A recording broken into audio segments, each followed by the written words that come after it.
Well, fight fans, it was a welterweight title fight between Terence Crawford and Shawn Porter. Let's talk about it. Yeah, yeah. Well, Terence Crawford stopped Shawn Porter in the 10th round last night in a pretty good welterweight fight. I had Terence Crawford by close decision. I did not pick him to stop Shawn Porter. To be honest with you, if I had to put money on the fight and I had to choose between, and somebody wanted to put a bet and said, I bet you that Terence Crawford will stop Shawn Porter, I definitely would have took the other way and said, there's no way he's stopping tough Shawn Porter. But he did. He knocks him down twice in the 10th, and his father and trainer, Kenny Porter, stops the fight. Let's start with some pros and some cons. Let me start with Shawn Porter first. First of all, the pros would be that Shawn Porter has always been a good fighter, and he's actually a better boxer than a lot of us have given him credit for. We always talk about his boxing background and that he's kind of a grappler. But the truth is that Shawn Porter absolutely has some boxing skills in there, and I thought he showed some pretty decent skills in there last night.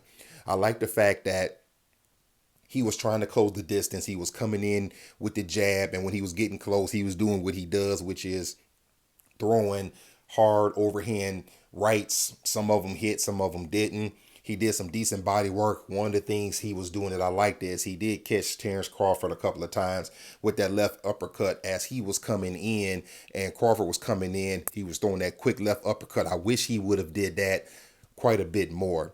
The cons would be is that Shawn Porter seemed that even though he was patient for decent amounts of the fight, he seemed like he really wanted to make this a war. Like it said on the back of his trunks, he wanted to have that Marvin Hagler, Tommy Hearns type of fight, which I believe that's the only way that he would win this fight, is if somehow he would have got Terence Crawford to get into a slugfest. Now, let's talk about Terence Bud Crawford. The pros would be how patient he was.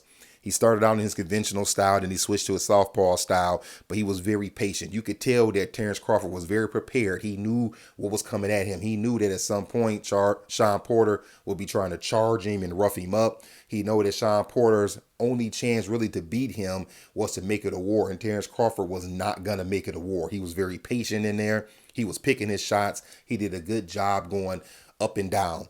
Jabs up top. He was throwing nice body shots.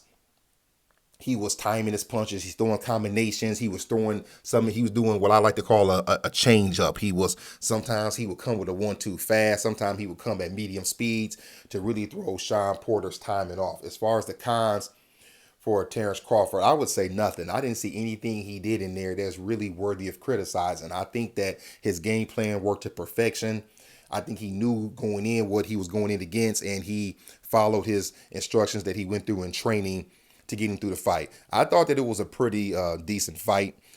I believe that Shawn Porter would win the first round, which I think he did. To be honest, I don't remember the judges' scorecards, but I thought that Shawn Porter would win the first round because he would come out aggressive, which is exactly what he did. We know that it takes Terence Crawford sometimes 3-4 rounds to kind of get comfortable, to know exactly what it is that he's going to do. But once that happened, I think it was all Bud Crawford the rest of the way.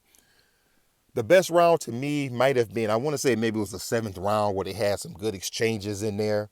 Then we get to the 10th round and Terence Crawford catches him with that quick, it was a quick, if I remember right, it was a quick left hand. He caught Shawn Porter was coming in and he was in the, and Crawford was in the southpaw stance, caught him with that shot.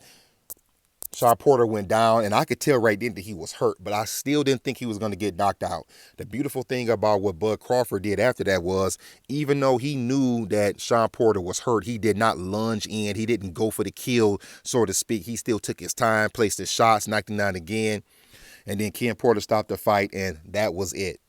So let's talk about what happens from here. Let's start with Shawn Porter first. Shawn Porter isn't done. I agree with what they were saying at the end of the fight, that Shawn Porter has probably fought just about every top 10 welterweight in the last 10 years. Shawn Porter does not duck anyone. He's not afraid of anyone. And I do believe when he says he'll fight anyone that he will.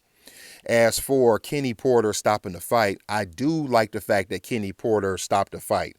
I just think that as a father myself, I thought that he might have been a little too honest when they asked him why did he stop it, when he said that, well, I didn't stop it because Shawn really did not prepare properly for this fight. He didn't do all the things that I told him to do because he's a top welterweight. He thinks he's got it and he wasn't listening to me, so I had to stop it because that's what got him hurt and got him knocked down.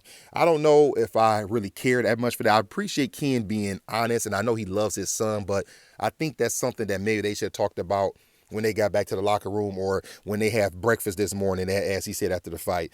As for Terence Crawford, really the only fight left for him at welterweight is Errol Spence. And I don't want to hear about the fight can't be made. If it makes dollars, it makes sense. He and Errol Spence need to get it on before Terence Crawford goes up to junior middleweight.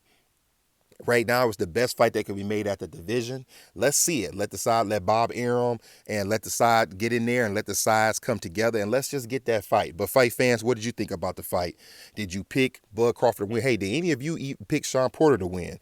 Did you enjoy the fight? Was it entertaining to you? Did it turn out the way that you thought that it would? And what do you want to see from here? Do you have any idea of who you might want to see Shawn Porter go up against? Do you want to see Terence Crawford and Errol Spence? Or if not, do you want to see him go up to junior middleweight and do his thing there? Other than that, fight fans, that's all I have. If you haven't already, like and subscribe and give me some comments below.